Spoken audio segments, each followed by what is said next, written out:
Salamat mga ating mga sport talakers, no? Talagang maganda yung talagang wow, talagang pagiging orange ng ating aligay, talagang ah, tuloy-tuloy lang, no? Well, tama kayo diyan. Pwede na kasi yung All-Star na yan is that's a show for the fans. Okay?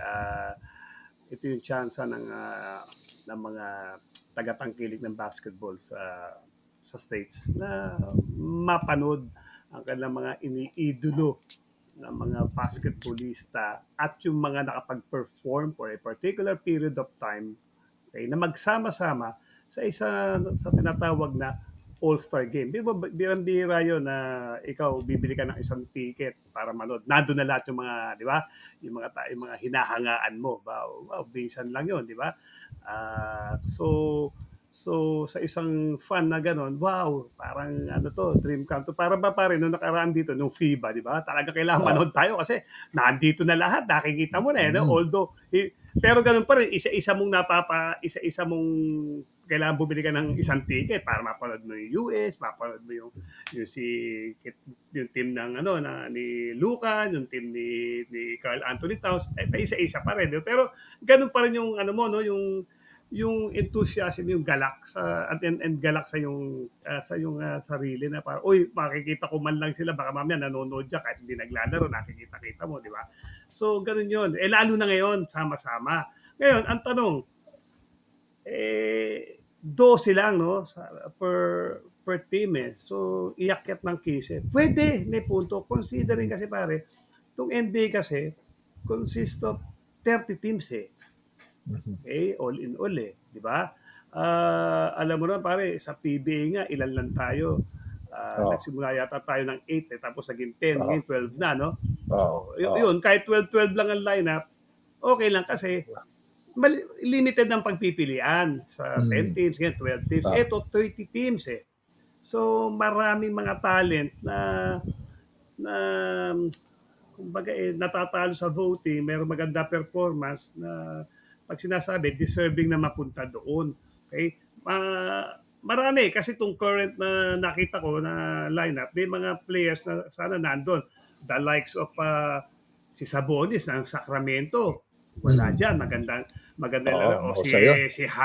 si Harden sa ating MVP, itong mga past games siya, maganda nilalaro niya. Ito yung mga players, ang kagandahan kasi dito sa All-Star na to, yung nagbo-vote, kasi yung mga tao kasi, talagang binabase nila sa mga talagang performance Hindi dahil star ka, uh, in your own right, pero yung performance, napapansin nila, so nabibigyan sila ng reward ng makapaglaro dito sa All-Star. Kung titingnan mo, pagdating sa ating mga Pinoy, parang it doesn't ring a bell yung pangalan. Pero pag doon sa Amerika, sikat yan. For example, Mhm. to si Marcanen ng Utah, magaling maglaro to. Oo, matangkad. Yeah, di ba? Deadly. Matangkad si Gobert ng Minnesota. Gobert, Wala oh. yan, wala sa mga Defensive Player of the Year. Porzingis, o itong Irving, hindi na yun. Si Jarrett Allen ng Cleveland. Mhm. Naku, para yung dalawa, si Holmgren tsaka si Wembanyama, ang sarap sanang kasama yan, di Sama. ba? Oo. Di ba? Di Mm. ba?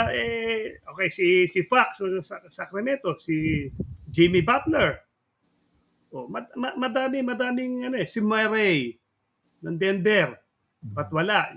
Okay, si Jalen Williams ng Oklahoma. Kasi minsan, dito sa Pilipinas, nakikita na natin yung mga popular teams to. Pero may mga teams po dito, mga sport talakers, katalakers natin na um, maaring hindi popular sa atin, mga Pinoy, pero doon sa Amerika, pantay-pantayan. Binibigyan nila ng equal na pagtingin yung mga pag alam nilang pang all-star ka, iboboto ka nila.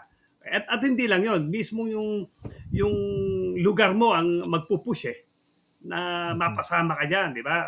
Dahil alam na nila, okay, wala namang ganong politika dito sa NBA na to Okay, so yun yung nakikita ko na mga pwedeng nasa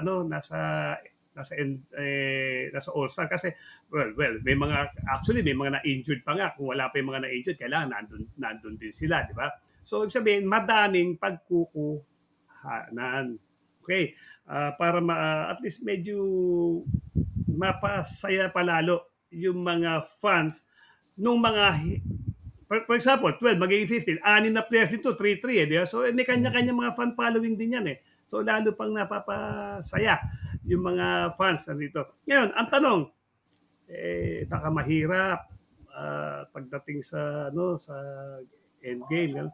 Okay lang po yun kasi yan all-star yan. Okay, and the coach will see to it na talagang magamit man lahat yan hanggang third quarter, and pagdating ng fourth or even fourth, magamit yung iba, pagdating ng fourth, mga last 8 minutes, di ba?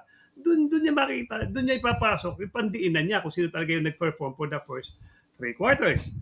Okay lang naman yung ganyan madami, pero at least masaya-masaya yung mga fans. They get to see their favorite player sa NBA. Although, siyempre, yung current ngayon, nakita ko naman talagang mga deserving din naman yan. Pero siyempre yan, may mga iba kasi niya, mga first time eh. Sila Jalen Brunson, okay, mga first time na nandiyan.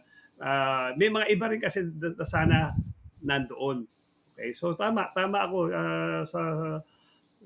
sang-ayon ako, sorry, sa sinabi ni Redick with regards sa pataasin ang lineup.